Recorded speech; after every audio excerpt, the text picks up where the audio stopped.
Hey guys, the Black Critic Guy giving you a new top 10 list for Nostalgia Month. Now last November, I gave you guys a top 10 list of my personal favorite Disney Channel TV shows. And I was thinking to myself, it's kind of unfair that I wasn't able to make a top 10 list for my favorite TV shows on Cartoon Network and Nickelodeon, two of my favorite channels growing up. But since we're in Nostalgia Month, what an opportune time to rectify that mistake. So throughout the month of September, Nostalgia Month, I'll be making some new top 10 lists for you guys to check out. And to kick us off, we got my top 10 favorite Cartoon Network TV shows. These are the TV shows that aired on Cartoon Network that I just overall enjoyed watching as a kid and really stood out by being very creative, very memorable, and overall entertaining. And just a quick disclaimer, shows that premiered after 2009 will not be included on this list. So that means no Adventure Time, no regular show. I'm not gonna put Chowder on this list at all, or Flapjack.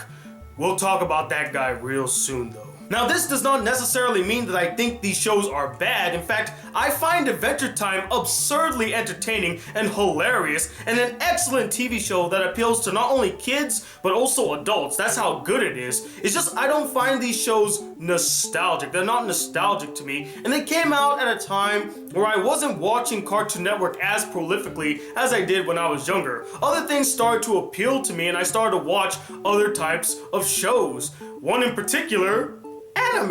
And I know this is a moot point, but it still has to be said. This is just my personal list of the TV shows that I enjoyed watching on Cartoon Network when I was little, and I still enjoy watching to this day. You may agree with some of my choices, you may outright disagree with some of my choices, but as long as we all can handle it in a respectful manner, everything's gonna be fine. But if you're gonna be mean, then oops, kind of went off the rail there. I'm trying not to cuss too much in these videos because it is Nostalgia Month and I'm trying to be a little more kid-friendly with these videos, but still, if you don't agree with my opinions or my choices on this list, don't be harsh, don't be mean to me or to anybody in the comment section. Just say that you respectfully disagree and then move on. That's all you gotta do. And before we get to the prestigious top 10 list, I do have a few honorable mentions. Starting off with Camp Lazlo, Johnny Bravo, Cow and Chicken, Class of 3000, Time Squad. Does anybody remember that show? I used to really like watching that show as a kid. I found it very interesting and informative. And then finally, Samurai Jack. Now I know a lot of people are like, what? He's not in the top 10 list, you suck, Tony. You're a piece of Man, that's the second outburst now. I really need to stop doing that. Spoofing reality TV shows at the number 10 spot is Total Drama Island! What puts Total Drama Island on this list is how fun and addicting the show was. This was one of the first shows that I ever binged watched. I watched the entire first season in 18 hours in front of my computer screen. That's how much I really enjoyed watching it. The challenges that the characters had to do in the show were very creative and always a pleasure to see. I couldn't wait to see what the challenge of the week was gonna be every time I watched the show. The characters themselves are very entertaining. All of them I really enjoyed, and they all were memorable. Yes, even Ezekiel, the first character to get voted off the island, is very memorable. Not only that, but the animation style, although a bit limited at times, was still very unique, with each character having their own design. And the best part about this show was its comedy. It was solid throughout the entire first season. I was laughing at almost every single thing in the show. Whether it's slapstick or parody or reference humor, I just enjoyed the humor of the show. It was hilarious. Total Drama Island just hit all the right notes and always kept me entertained. As for its sequels, not so much. Scaring the life out of me is my number 9 choice, Courage the Cowardly Dog. And I'm not joking, guys. When I watched this show as a kid, it scared the crap out of me. I mean, with this creepy and surreal imagery, the monsters that he faced, the things that he had to deal with, and just the spooky monsters. It was a really, really scary show. But for the life of me, I could never take my eyes off the screen because it intrigued me. It was entertaining. It's not like just scaring me and it wasn't good. Courage the Cowardly Dog was a really good show, albeit a bit scary for my taste. And to be perfectly honest, there aren't many shows both then and now that did horror or creepy imagery quite like Courage the Cowardly Dog did. There aren't many shows that took the risk of showing creepy imagery in their show like Courage did, which makes it a very unique show both then and especially now. With its unique and frightening storytelling and solid animation, Courage the Cowardly Dog was a show that made me cower behind my blanket, but also kept my eyes glued on the screen to see what's gonna happen next. Saving the world before bedtime is my number 8 choice, The Powerpuff Girls, a show that appealed to not only girls, but boys as well, which is a rare feat for a show about 3 magical girls named Blossom, Bubbles, and Buttercup. I mean, even as a little boy growing up, I really enjoyed watching The Powerpuff Girls, and so did many of my friends at the time who were also little boys. I mean, we loved the action scene, we loved the comedy, we loved the silliness, we loved the bright colors. It was just an overall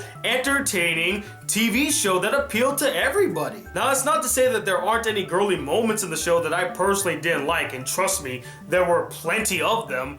But when one of your main antagonists in the show is literally the devil, you are no longer just a TV show for little girls. Not only that, but I really like the character Mojo Jojo, mainly because I just love saying his name, Mojo Jojo. With stylish animation, fun fight scenes, memorable and likable characters, and solid humor all around, the Powerpuff Girls was the true delight of my childhood, and I enjoyed every second of it, and that's why it's number 8. Yelling at us to get out of this laboratory is my number 7 choice, Dexters Laboratory, a true Cartoon Network classic about a genius boy, his laboratory, his older sister Dee Dee who annoys him constantly, and his misadventures. What made this show shine for me was its humor and its characters. The show is just outright funny, with many comical yet formulaic situations where Dexter builds this new device and Dee Dee comes and gets in the way and ends up destroying it. Many people might find that very repetitive, but I thought that it was funny every single time. And honestly, some of my favorite episodes in the show is whenever Dexter would actually team up with Dee Dee to fix a problem or to fix a situation. I found those really entertaining and refreshing. And the characters are just all a delight, from Dexter to Dee Dee to their parents to Mandark. Ha ha ha ha ha ha. That was my attempt to do a Mandark laugh, and I'm guessing it failed, but I tried. Dexter's Laboratory was without a doubt a hallmark of the golden age of Cartoon Network, and most definitely deserves the number 7 spot. When there's trouble, you know who to call, and that's my number 6 choice, Teen Titans. Now, many of you may not agree with this statement, but I personally felt that Teen Titans was Avatar: The Last Airbender before Avatar: The Last Airbender, considering Teen Titans came out first in 2003 and Avatar 2 years later in 2005. And they both have a similar structure, at least story-wise, about this group of heroes with superpowers that fight bad guys that are terrorizing the city. And they also share a lot of other things in common. They're very anime influenced, have really stylized and entertaining action scenes,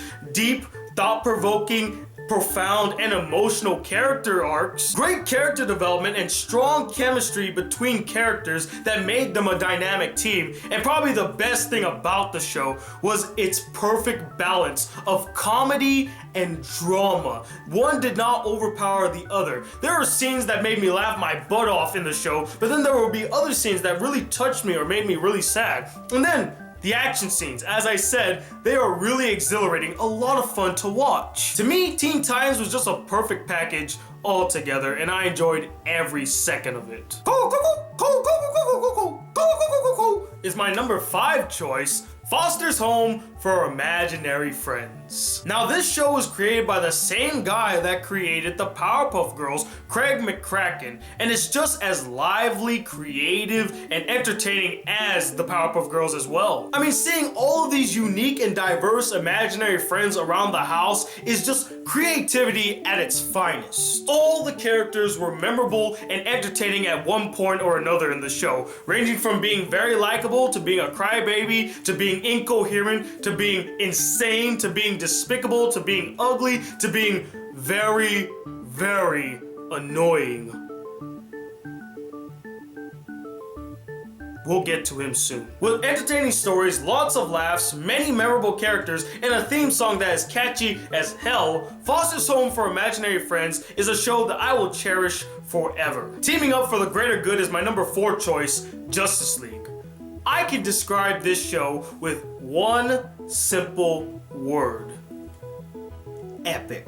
I just really enjoyed all the action scenes in the show. The writing is solid, the animation is fantastic, all the characters are well developed and fleshed out, and they all serve a purpose to the team. There wasn't a single weak link in the team. I can almost say that this was a perfect show. From its action scenes, to its writing, to its characters, to its voice acting, to the fact that they didn't belittle their audience by throwing in childish humor to bring in the kiddies. They treated the source material and their audience with such profound respect. And that's why I truly love the Justice League. It is without a doubt one of my most cherished memories as a kid, and one of the best TV shows in general that I've ever seen. How do I describe my number 3 spot?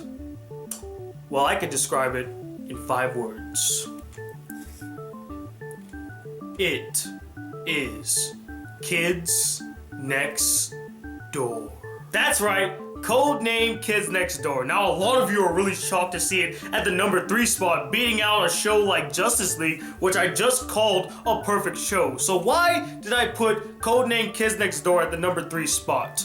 Well, similar to my number 2 and my number 1, I just really enjoyed watching this as a kid. I mean, it was just a whole lot of fun. I mean, think about it. It's a group of kids that are part of this secret organization to fight the tyranny of adults. Tell me that does not sound interesting to you as a kid. I personally find this show very clever, both as a kid and as an adult now, especially when they came up with their acronyms. Every episode had an acronym as its title, and I would always ask myself, like, how did they come up with these? I mean, they're all so interesting and well done. The action scenes in the show can range from being very intense to being very comical and hilarious, and I enjoyed both of those styles. The voice acting is just solid in this show, with many memorable names contributing voices to many memorable characters. And speaking of the characters, as I mentioned in other shows on this list, I feel like I'm getting a bit repetitive here, but this is a true statement.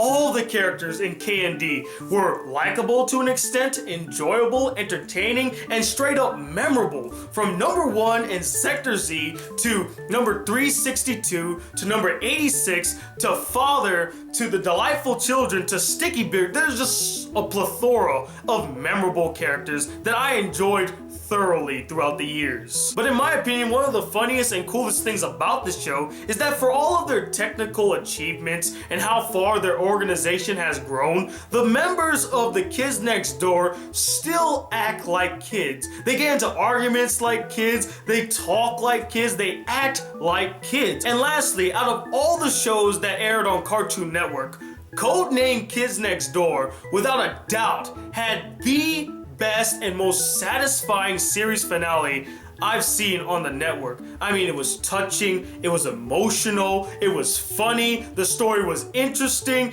and it just gave us closure for the show and was just a great send-off. Codename Kids Next Door was just a thrill ride of a show that I wish I could have been a part of. Now, you all probably know what my number 2 and number 1 choices are because I talk about these shows to death. That's how much I love and adore these shows. But we gotta go through the motion and complete the list. So starting at the number 2 spot, you can actually see a picture of the show hanging on my wall right this very moment. Do you see it? If not, it's over here in this area. In fact, I met one of the voice actors and they signed the poster for me, and now I put it on my wall, and that is The Grim Adventures of Billy and Mandy. What have I not already said about this show that I haven't said a million times over? I freaking adore this show. I love the absurdness, I love the humor, I love the characters, I love the stories, I love the animation, I love the voice acting. It's just a solid kids show, and it really pushed the boundaries of what they could show and say on a network like Cartoon Network. I mean, there are a lot of jokes that will go over kids' heads that they won't get, but the adults will be like, what? What? And if by chance you want to hear more about what I thought about this show, just click this link right here and it'll send you straight to my review for the show. But overall, I freaking adored The Grim Adventures of Billy and Mandy. I enjoyed every single second of it. And it was without a doubt one of my favorite shows as a child, and a show that I still enjoy watching to this very day. And now here we are at the number one spot. And I'm pretty sure you all know what number one is, so let's not beat around the bush. Number one is Ed, and Eddie. Now, I'm not going to talk about this in great detail because I already did a 10-minute review for this show literally 2 days ago. So if you would like to know more about what I thought about the show, just click this link and it'll send you straight to that video. But to sum it all up, Ed, and Eddie was just a perfect kids show that I enjoyed watching both as a kid and as an adult now. It had the right amount of humor with spectacular animation that made it really stand out, memorable characters, great voice acting, and a great musical score. It was just a perfect package of a show. And not only that, but Ed and Eddie is the only show on Cartoon Network that holds the prestigious honor of being the longest running series ever on the channel, running for 10 whole years, from 1999 to 2009. That is impressive. It's because of that I chose Ed and Eddie as my number one favorite Cartoon Network TV show. And that, ladies and gentlemen, was the list of my top 10 favorite Cartoon Network TV shows. And I would like to know what you guys thought about this list. Did you agree with it? Did you disagree with it? Did you feel like I left any shows that you personally liked out of the list? And let me know, what was your favorite Cartoon Network TV shows? Comment below and let me know. And stay tuned tomorrow. I have a very special review for you guys. I think you're gonna really like this one. And until that video comes out, guys, hit that subscribe button if you're new to my channel. Welcome to the Black Critic Guy. Like this video if you really enjoyed it, and I'm Tony Watt II, the Black Critic Guy. Till then, peace, YouTube.